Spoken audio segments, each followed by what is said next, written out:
We're so far one way with Manchester United and we're so far the other way wanting to sing Grimsby Town's praises, and rightfully so. But just on the United front, Grella, is this the lowest point of Manchester United? Yeah, or if it's not, I mean, you could split hairs. It's close to it, right? And for me, and I hate to be the guy sitting here and watching the game, sitting with my butt in the chair and then judging other guys, right? But for me, this is a sackable offense. I mean, you lost to a 4th division team, but not only you lost, like Nigel says, you were outcompeted. You lost in every department of the game. Then you're hiding. There's too many things. If you're a Man United fan or you're in part of the ownership, aside from the fact that he has a 3-year deal and you don't want to pay him out, right? Aside the fact that you're married to the guy, there's nothing there. This project is over for me in my eyes. There's nothing there to take away from this game. There's no characters within the team. There's no personality within the team. The days of Steve Bruce, Roy Keane, Neville, Vidic, Rooney, Carrick, those were the captains. Those were the guys. But those are the guys that would say, these are the standards here at this club, in this country, the way we want to play football, the way we're going to play football, right? And you could never drop below them. Who's that guy now? They don't even have one of those guys in the team. So when you sign players and when you watch performances, you're signing people first before the player, right? We could look at Onana and say, oh, yeah, but shot stopping and this and that. By the way, touched 4 penalties, couldn't save him, right? But it's the character. And these guys, they all went to hide. They all went to hide in this game for large periods of this game. Can you even sack Ruben Amorim at this point, because they've just given him $220 million to spend on 3 or 4 players in the attack this summer? So if you're restarting this project and paying him off his contract to Manchester United, even in a position, Nigel, to change directions? Would you be surprised? Have you seen the chaotic and idiotic mistakes that Manchester United have made throughout the recent years? So I wouldn't be surprised if they did do it.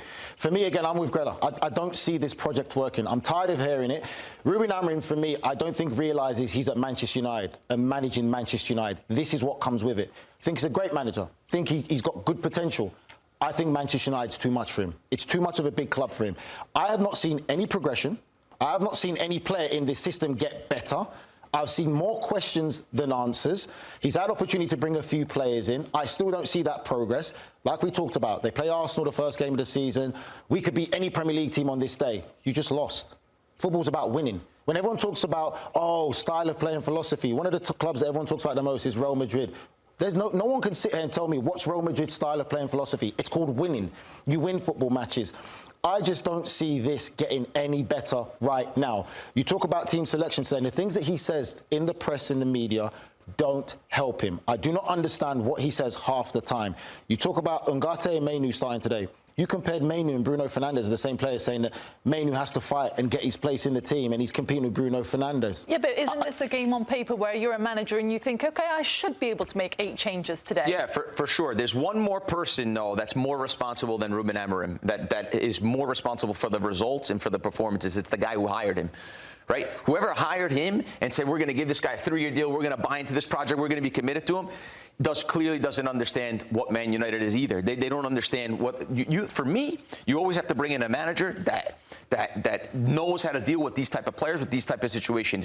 He was an unproven guy. He came in. He's clearly way over his head, and this performance tells me everything. For me, it's a sackable offense. I hate to be the guy that come here and say that, but for me, I haven't seen anything from start to finish. Was it 29 games, 28 points? 28 points. Yeah. But also, we're talking about all breaking records for all the wrong reasons. But let's also be careful as well. Before he came to Manchester United, let's not forget that he was flirting with other Premier League clubs. Before he went to Man United, he was once linked to West Ham, which didn't go down too well with Sporting because he was flirting with other clubs. So he was wanting to come to the Premier League. But I just think that this club is too big for him. And Grella makes a great point, and so does Tony, about when you talk about leaders and the past stuff, you're Manchester United manager, whether you like it or not, stand there with your chest high. Your team's in penalties, you're sitting on the bench like this.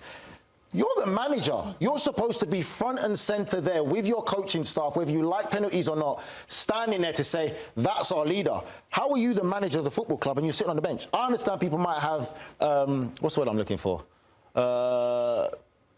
Superstitious, that's the word. Thank you for saving me.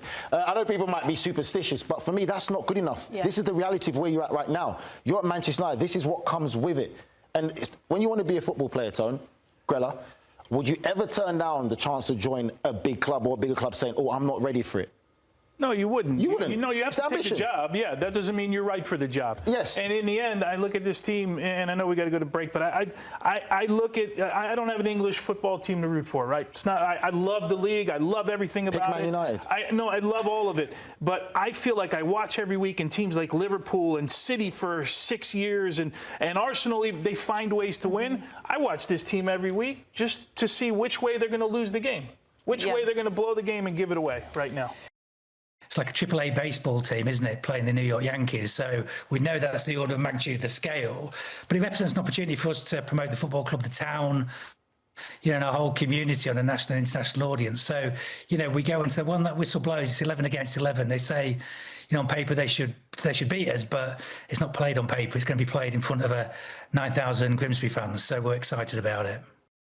It's a classic underdog story, right? It's this idea that if you have all the resources in the world, all the money in the world, like people like United or the Yankees, then that's a different product, right? And, you know, you try and buy success. You know, one of their players this week was bought for £73 million. His weekly wages will be more than our salary bill for a year, probably. You know, so I think it's just a great underdog. And that's what sport does, right? It allows you to go out for 90 minutes, and if you put your heart and soul into it, there's a chance. It's a long shot, but there's a chance that you can come out on the winning team, and that's the beauty of this, right? So, you know, it's a real underdog story. But we've got a game model, we've got a plan, and they won't beat us for heart, they won't beat us for passion tomorrow, and we just might have a chance. It's a real David versus Goliath story, and everyone loves an underdog. Well, Jason Stockwood is going to be delighted, isn't he? He said it there. They're not going to beat them for heart. They're not going to beat them for spirit. We saw it from the players. We saw it in the stadium as well. They are the ultimate, Nigel, underdog story. Ultimate story, credit to them. Because sometimes when you see these type of situations, you think, okay, it's a team that's just going to be camped in. The so-called bigger club's going to have a lot of possession and fun there, and they're just going to defend with their lives for 90-plus minutes. That wasn't the case today. Like Tony said, Grimsby deserve all the credit because they played football, they played without fear, they played with passion, and they played with heart. They did the basics that Manchester United players thought they were too good to do, and they deserve it. That should be the story. It should be all about Grimsby and how they applied themselves in that football match today. And now the good news, Grella, is they move on to the next round of the Carabao Cup, where they could face another Premier League team, and the journey continues for them. It's why we love cup sets. It's why we love football in particular, is because it's like, I have kids, right? When they go to school in the morning, I always tell them, work hard, be strong, be good to people. And that's how Grimsby won the game. They were strong. They worked hard. They were passionate about what they were doing. And they beat them straight up with all the good stuff that we talk about, that we want to see, not only just in football, but in life and in sports. So this was just such a good moment. It was an enjoyable match of football. Nobody believed more than Jason Stockwood that we spoke to yesterday. He said they're not going to outcompete us, not at home, not against 9,000 Grimsby fans. What a story. And Man United and Ruben Amorim have so much to sort of untangle and unwind and figure out, because at the moment, I mean, they're all over the place. It just looks so bad from start to finish. I mean, you highlight again, and I'll say it again, the fact that Šeško doesn't take up a $99 million player, doesn't step up to take the penalties, hiding. At one point we said, is it going to be Onana or Šeško first? And you could go through the performances of every single player, Cunha in particular. By the way, Grell, you're a striker. How does that even happen? How are you a striker and you're 100 million? Wouldn't you be... You get paid for that. Wouldn't you be embarrassed? That's like you coming into work and saying, no, I don't want to ask the questions today. It depends on how they do their penalties, though, because most of the time in those situations, managers will ask you who wants to take one, and it's about confidence. So they'll go through a list of, I'll take one, and then do it. But for me, if I'm the manager there and I'm looking, and then I don't see my striker to be the first one or two to put their hands up, I would be a bit worried. I'll be a bit disappointed, but you're not going to force him to take a penalty if he doesn't. That's more telling on him than really it is for the manager or the coach. But Nigel, you also know, just how relentless the English media is. I mean, does this just, it almost doesn't bode well, does it, Tony, for Šeško moving forward early on in his United days, for this to be another storyline along with the loss? People will remember this. There's no doubt about it. And I'm sitting there, if I'm I've never been a $99 million striker, so I have no idea. But I'm guessing that if the coach yelled out 5 names, I don't care how you choose them, and I wasn't on there, I'd be walking over to the coach. Well, the coach is sitting on a bench. Oh, coach, you brought me here to score goals. This is what I'm supposed to do, is to score goals. I'm here to put the ball in the... Okay, it didn't happen during the game. This is my time to do it. I just don't get it. I'm with you. And I almost said when he walked up 10th, I did say to you, this is worse. Right? This is worse. Right. His confidence must be killed right now. He buried it, right? Good on him, because he actually a pretty good penalty kick. But then gosh, again, I don't get it. It goes to show about the whole thing we talk about attitude and how these players are leaders. You're a $100 million player. You've got to walk with a bit of swag and personality about yourself. Even if your confidence is low, you can't let anyone else see that. You've got to believe in yourself deep down. Some players that I've played with have never been worth 100 million, but I tell you what they never lacked is confidence on a football pitch. Even if they were having an absolute stinker, they will still say, I'm one of the best players on this pitch. That's the kind of attitude you have to have, and especially when you're playing for Manchester United. But him doing that, like you said, is very telling. But again, he'll buy himself a bit of time, because everyone's saying, oh, he's one for the future, one for the future. It's the same thing we saw with Højlund. He was one for the future. It's just a mess. This is not just another Man United rant, by the way. They've made history today. We have to stop for a second and really understand what happened here today. They lost to a 4th division side in England. They lost to Grimsby Town for the first time in their history. With the amount of money, over 200 million spent in the summer transfer window. Just for the attacking three. Just for the attacking three. And then there was Houdini performances everywhere. And then there was an actual Houdini event where Ruben Amorim hid in his own dugout while his team was taking penalties. Would you what be happened today? If you were a player, by the way, and you were looking around for your manager and you actually can't even see him because there was an assistant manager stood right in front of him as well, right? He was the one who was doing the whole penalty thing. Yeah, the assistant manager was the one who was talking. Would that rub you the wrong way? I mean, I just look at it from the optics of leadership. I know about a good leader when I see one. I know someone who I can trust to be a leader, someone who I can go into war with. For me, it doesn't sit well, regardless of your superstition or not, and especially at the club that you're at. You're Manchester United. You need to be front and centre. This is what comes with the job. If you cannot handle it, you should have never signed up to be Manchester United, or sign up and then act surprised. Oh, this is a bigger job than I actually realised in the first place. You need to be up front and centre. You need to be there with your coaches so your players can see you, that you're with them. You sit in that does not sit well with me. I think about just the cell in the dressing room right now, right? Because you want proof of concept. You give guys ideas, you give them training methods, you do all this stuff, tactics, you write things on the board, you sit on the bench, I don't know how, and you're moving the tactical board around. We saw those images. But in the end, players, what do they want to know? That it's working, right? There's nobody that can tell me right now that it's working. Now, what do you say in the dressing room tonight when Gardner and Vernon and McJanet and Warren and Pym, the goalkeeper, they just completely outplayed you? So how do you sell that to the dressing room? How do you sell that to players? Because you guys know, we've all been there, right? Oh, you've been there as well. At some point, when the manager loses that room, you're like, everything he says, you're like, in one ear, out the other ear. 100%. Right? It's pure jokes, though. In the 60th minute or 70th minute, you're away at Grimsby. And you're the manager of Man United, and you're moving magnets around, tactical magnets around. If you think he didn't have it, all you need to do is see that clip to think. I mean, this guy. And we talk again. Just quickly back to personality and character. You got to have personality and character to manage this team, and to manage big-time players, and to lead big groups like this in big organizations in any field, but especially at Man United. He doesn't have it. Period. He hasn't shown it from day one to today. And we're talking about a big history for all the wrong reasons. Communication hasn't been great. I mean, listen, I'm not saying he's going to get sacked. It's not I've got no skin in that game. I don't care what happens to Manchester United manager or anything like that. I just know the standard of the club, the size of the club, when you play for that top 1% big teams, that this is what you're supposed to do. They're not meeting these standards. If they do choose to go away from him, I think for me the perfect replacement there, and I know some Crystal Palace fans might kill me, is Oliver Glasner. I think what the job of Oliver Glasner has done at Crystal Palace right now is telling of a manager's gone in there, got them to silence system. But Nigel, I suppose the problem is, yes, Manchester United is one of the most prestigious clubs in world football, no doubt about it. But if you are an up-and-coming manager, are you looking at Manchester United thinking, yeah, this is a good place for me, I can turn things around here? I think for me, with what we've seen of Oliver Glasner and these two clubs, that he has that personality and character. Why would he want to leave right now, Chris? It's not great. In Europe. Why would he want to leave to go to this mess? This is the problem is it's not great at Crystal Palace, and the thing with Man United is it always has that aura, that draw for players or managers. That's just the reality of it. Right about now, I would say there's starting to be more questions about Amorim and things. I said to you, when I look at Onana and everything that's happened in the situation with him, I said, in my personal opinion, just from my football experience, that's a goalkeeper right now that's got no confidence whatsoever. he has no confidence. And again, with how he's been treated at the start of the season, with Bayern there starting ahead of him, and then you come into a cup game against Grimsby, you're the main star from last season. I'm not saying he's perfect. He's had a few stinkers. But when you look at the penalty misses and stuff, and they say, everything about him just says he's lost all confidence. And it was the same thing with Højlund last season. That there's a moment where, as players, your manager's the one that's responsible for getting you to believe in yourself and have that confidence. What one Man United player could we say today had a good game today and was unlucky? Can't pick one. Yeah. Well, it's been over 10 years since Manchester United have been eliminated in the second round of the Carabao Cup. The last time was back in 2014 to MK Dons. Here's just a reminder of some of the most notable cup sets you can see. Manchester United crash out, though. Nigel, you said it at the top of the show when we came in. This has got to be one of the biggest upsets in this competition we've seen, isn't it? It's the biggest, Poppy. It's the biggest, because you have to look at what we just witnessed. Grimsby played well.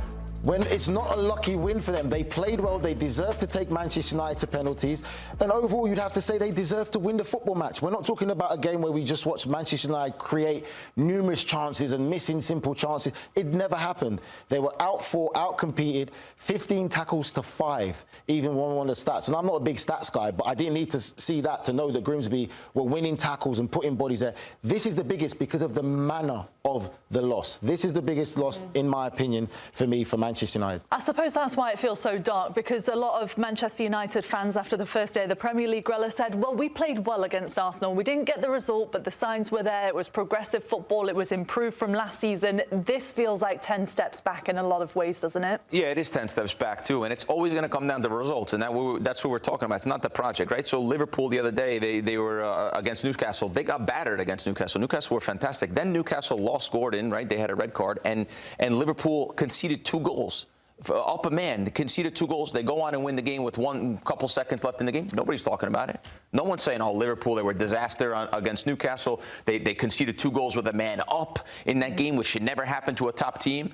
Nobody cares. Nobody's talking about it because the 16-year-old scores at the end of the day. Boom, they get 3 points. Boom, no problem. We'll fix that. It goes under the carpet. No one talks about it anymore, right? No, but it's because they find a way. Because when you say that, you've got to be careful because Liverpool are defending champions. If they weren't defending champions, then maybe the conversation goes somewhere else. But when they're defending champions and we're not talking about those mistakes, though, because they won the game. Yeah. Because they found a way. That's exactly what people are going to say, whether they like it or not, is they found a way. They're defending champions' resilience. If I open up a business, at the end of the day, I show up to the business to collect my money. I want to know what happened at the bottom line. I don't want to know X, Y, and Z. Oh, yeah, but we had a really good week advertised. No, I just want to know what did we do at the end of the week? Are we making money here or not? I mean, and that's what it is. This is at the highest levels.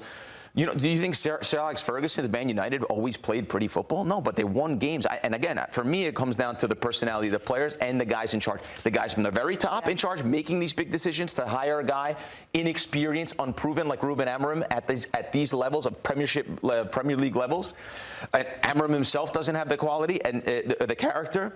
And then you look at the leaders in the team. Like we named the leaders before, all those past captains and all those big personalities that won't let these things happen. They stop it before it happens.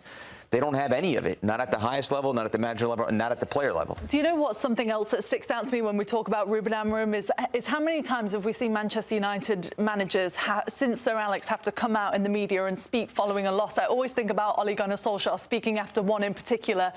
And they said, of all the Manchester United days you've been a part of, where does this one rank? And he actually almost started crying and said, this is the lowest. And it feels like we're getting to the bottom so many times, time and time again. But what can Ruben Amorim even say, Nigel, at this point? If you're walking into the changing room after tonight and you're hearing Grimsby celebrating above you, what even comes out of your mouth? I'm sure Grimsby has a very intimate, intimate, old-school dressing room, very tight showers.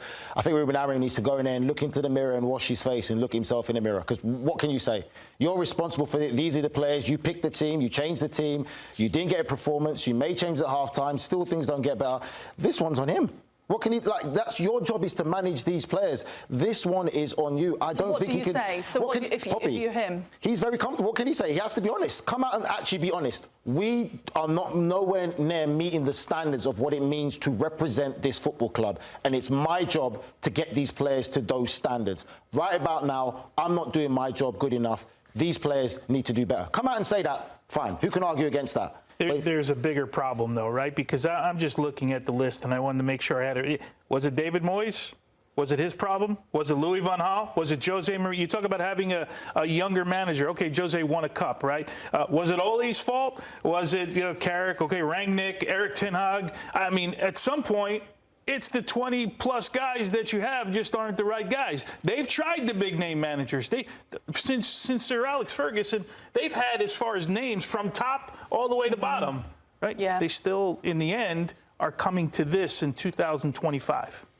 Well, there's plenty of crazy stats, isn't there, after tonight's games for all the wrong reasons for Manchester United. And here's maybe another one that will surprise you. Old Trafford's capacity is 74,000, and the population of the entire town of Grimsby is just a bit more, 86,138. And they're going to be celebrating, aren't they, not just tonight, but for quite some time. We did it. Pick a cup set. I picked this game. Some people thought I was crazy. A few people work in this building, big Man United fans, called me a bit lunatic, but who's laughing now? And you know what the even funnier thing is? Grella said, there's no chance. Today it's going to be a training exercise for Manchester United. Do you know what as well, Poppy? I mean, who thought? Grella said it yesterday as well about his Leeds. There's no chance. Leeds are going to walk past Sheffield Wednesday. Again, two in a row. Plus 1,900 going into this. Wow, you could have made some money. You love a bit of a good bookies odds. Plus 1,900, that's big. Onana, Tony, let's talk about him, the goalkeeper union. Obviously, it was a bit of a mixed bag, wasn't it, in moments? Because he scored his penalty at the end, well, but he also... I hope that's not how we're going to judge him in the end. You go with the mess. This one's a tough... I think this was the first penalty kick, right? This is... that one's... When it's behind you like that and it's wet, it's one thing. This is the one here. This was penalty kick number 13, right? After this is Mbeumo's miss, but this is the one for me that he has to make a play on, and he knows it. I think if he goes with one hand instead of two, he has a better chance. I understand two because it's wet, but at some point in 13 penalty kicks, right? Yeah. You got to make more than one save. It's Padre Pio in goal. He's got a hole in his glove. It's going right through his hands. This is what you call wet gloves from yesterday. That is wet gloves, yeah. You said Ethan Horvath had wet. No, his gloves were dry. These were wet today. That's what his penalty he took, though, was pretty good. Yeah, I know, but he's not really getting paid to put the ball in the back of the net. He's getting paid I want to play for you one day. You're Tony, like, you goalkeeper at the highest level. So tell me, when you watch him, do you see a lack of confidence and belief in him? How do you know when a goalkeeper doesn't have any confidence? Look, I look at this team. You can say Onana, right? This is your starting goalkeeper all last year. Okay, it's some issues, but you're putting Bayendier in, and you're killing his confidence. For me, Bayendier is not a goalkeeper for Manchester United. You mentioned Ben Sesko. I thought match day one, you put a guy like that in because you have the biggest excuse. You could say, okay, it hasn't bedded into the team yet, I got to get him. But no, he's killed his confidence already, too. You can go down the line, right? You mentioned today, we're having a conversation about Bruno Fernandes, who actually I thought came in second half and made a little bit of a difference. Yeah. We're having a conversation about Bruno Fernandes and Kobbie Mainoo, and those two guys competing for each other. Like, now you're killing, one by one, you're killing the confidence of the players. For me, that is so important for a manager.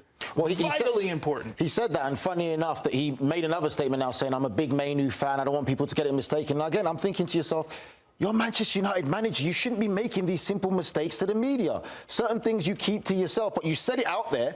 It's going to get back to the players. And now the player's sitting there thinking, wait, I'm in competition for Bruno Fernandes. That's the club captain. So he knows already, I'm not going to win that. Why am I going to want to stay at Man United? And then now you have to take it back. It's Bruno, on the other hand, thinking, I've been the lone bright spark for this team for so many months now, and for if not the entirety of I don't think Fernandes gets it either. Yeah, he's a good player and he performs well and he has big moments in the team for sure. But I don't think he gets it either because he shoots the penalty, right? It's a casual penalty, very good penalty. He scores it and he's giving it all, like he's giving it this look like easy for me, you know. Very arrogant. Very arrogant. He's not thinking. He's not thinking about the situation that the club is in at that moment in time. He's thinking about, oh, I'm a great player. I'm a technical player. It shows you that how much he doesn't understand, I think, what... Lack of awareness of what the room is, you know. And then he did it again because the penalties went around and he scored again and he was like doing it. You're away from home at Grimsby. You're about to lose a match. You're about to make history for all the wrong reasons. You're being taken to penalties by You need to be more like, hey, let's go, boys. Come on, doing what you can to win. It's not about you in that moment. And I just want to go back to Onana because that's how we started the segment.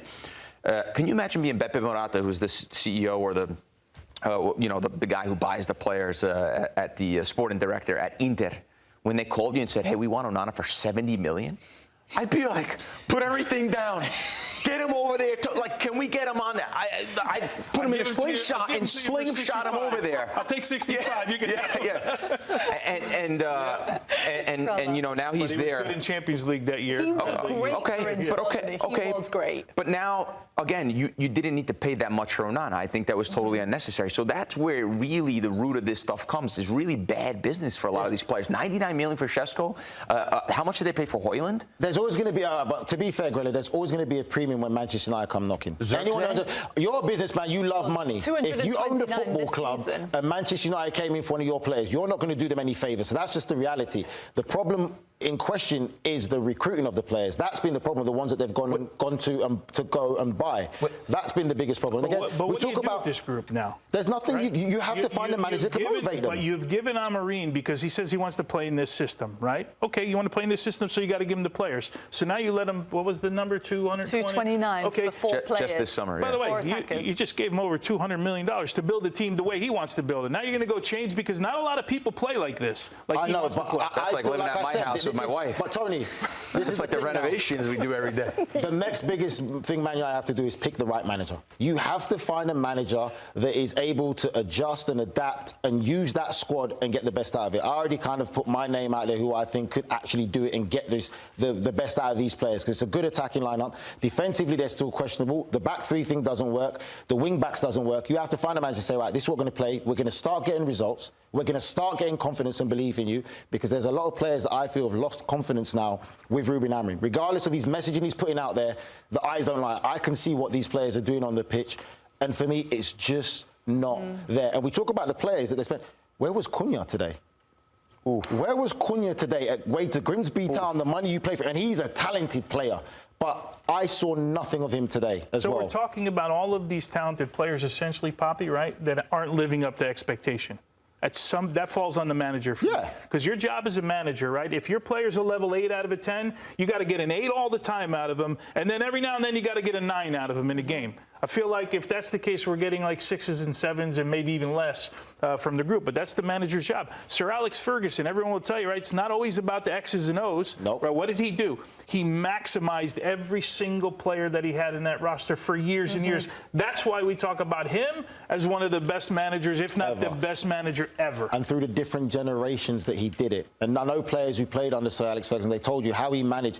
It's not one shoe fits all. Yeah. How I treat Tony is nothing to do with you, Grella. You just got to respect me as the manager, the decision I make, and we winning. Or as long as we win, whatever Tony has to do to get ready for Saturday, don't worry about that. You do what you have to do to get ready for Saturday. Because if you don't perform on Saturday, I'm going to come for you, I'm going to come for him. And that's how you kind of build it in the right way. It's not one shoe fits all. I mean, there's just so many unknowns as well, isn't there? Not just Onana, who is in 1 minute, out the next minute. We saw it with Rasmus Højlund last season. You're not part of our plans. Actually, yes, you are. You're going to be our guy. Xerxes comes in. He doesn't know where he stands. There's too many players. There's a bomb squad still. Don't know where they fit in or where they stand, do they, with this Manchester United team. We did see, though, a funny moment coming into today after we saw all the upsets yesterday.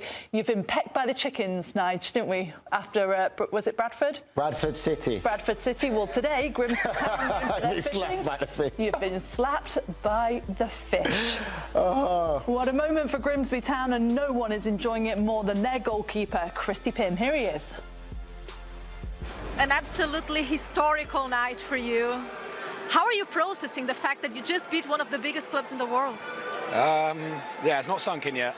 I'm a Man United fan, so I'm half fuming a little bit. Are you? Yeah, I am, yeah. So, nights like this, what you play football for, so yeah, it's beautiful. He's a United fan. I love it. Would you have ever said that, Grell, in that moment, admitted to being a fan of Manchester United? It depends who would have paid him the most, then Grella would have sold his soul. Highest bidder, Grella would always sell his soul. Not a problem. I don't know about that. What a game he played, though. My God, I don't think he knows how good he played until he goes back and watches some of the saves he made. I mean, they were incredible saves, right? Reaction saves, the one down low. Yeah, that was the biggest one. The Maguire right before the end. Yeah. I think for all people have to understand watching from home is it's some of these players, like we said already, this is going to be the biggest game of their career. This is going to be the game that they remember for the rest of their lives. So sometimes you get caught up in the moment of like, you may never dream of getting to that level and playing against Manchester United. So for them, it's like you live for these moments and you've got no shame in admitting that you're a Manchester United fan. I think that's what some fans at home have to understand that this might be their moment. So credit to him, but he had a fantastic game. Fantastic game. Can you imagine Ruben Amorim? He wants to build with three, right? He wants to play with those wing backs, and these guys are trying to work on this, and they're all like, and he's on the sideline and he's moving magnets around. And Grimsby Town just went out and went bang, bang, bang, and kicked them and tackled them. And then the rain came down and there's lightning coming out and they're getting kicked all over the field. They're getting outrun. They're getting abused. Can you imagine? They're probably thinking, oh, wait, where's the manager want me to be in this situation? We haven't worked on this when another team just beats us physically in every single department. We haven't worked on that before. So it was the perfect sort of match situation for a team that's like working on this like way to play and all these expensive players, and this other group of men came out and said, no, we'll go toe-to-toe with you, and we're going to be pretty nasty today. And we're going to do all the things that the game was built on, like the fundamentals of the game. Like, you got to run, you got to kick people, you've got to be organized, you've got to track runners. Like, all the things that players like me don't like to do, players like him made a career out of it, one of the best guys to do that.